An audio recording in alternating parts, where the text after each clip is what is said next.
Hello everyone, this is Obscure Titan, and I just wanted to make a sort of short yet elaborate video on a particular thing that I wanted to discuss, and that is how I've gotten to Shantae. Now, I did send somewhat of a bit of a story on how I got into it to Shad the Gamer, and Shad, if you are watching this, please correct me if I mispronounce your name, and I'll be sure to pronounce that next time. But nevertheless, I did offer him my story on that. There were a couple things that I have made a mistake on the story. It's not so much on him or his mispronunciation of the, well, I wouldn't say mispronunciation, but he couldn't read the Roman numeral to 2019, but I don't think I was expecting him to say that, but that's neither here nor there. But it's not even about that. It's because I wanted to give more to the story on what I have said in that video. Well, not me speaking in the video, but what I've written down in the story. So I wanted to elaborate a bit more into how I've gotten to Shantae in the first place. I do have a script with me, but I can guarantee you that I'm likely going to go a little bit off the script at some point, so just keep that in mind.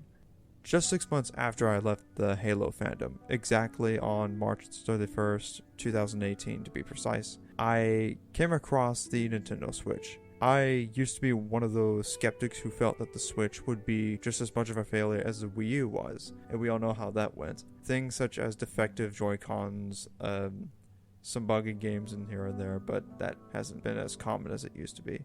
Things have changed my perception on the console itself after purchasing it for my birthday. I got games available to it, such as Mario Odyssey, first one that I played, Disgaea 1 complete, Splatoon 2, and Shantae herself.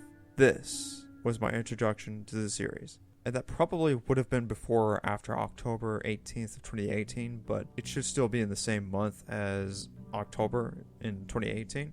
Half GD Hero was the first game in the series that I've played. This had a good mixture of platforming, RPG, and action-adventure, to some extent anyways. However, the better term is Metroidvania, which is a combination of Metroid and Castlevania. Afterwards, I came around to Riskies of Revenge about a month after, or maybe a little less. Then Pirate's Curse, 2002 Game Boy game, which is a reproduction copy, not an official one. And with its most recent entry in 2020, Seven Sirens. I appreciated the lore, characters, and gameplay. Shantae really brought in some innovative qualities I haven't seen in many games prior to my introduction to the series, and it felt refreshing.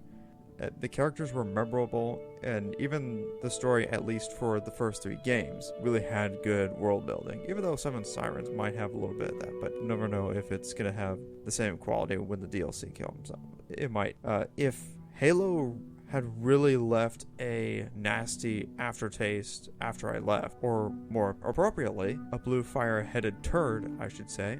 I'm not even going to say what the exact names for those particular Halo fanboys are, but I'll just leave it at that. Then Shantae would be the Febreze that keeps things freshen up every now and then. While it may not be nearly as good as Bionicle or Disgaea, Shantae really stuck with me. And had it not been for her, I wouldn't have made the crossover series that I'll be getting into in just a moment. And this also really helped me rebound with video games in 2018 alongside God of War, which came out in the same year, but roughly 5 months prior. And so, regarding to this one particular series that I have mentioned, it also helped me as an artist and writer. This has led to the creation of Mortal Brothers 2019, the one with the MMXIX, which is a Roman numeral to 2019. And that was just a way for me to differentiate it from the original 2010 plush series that I made more than a decade ago.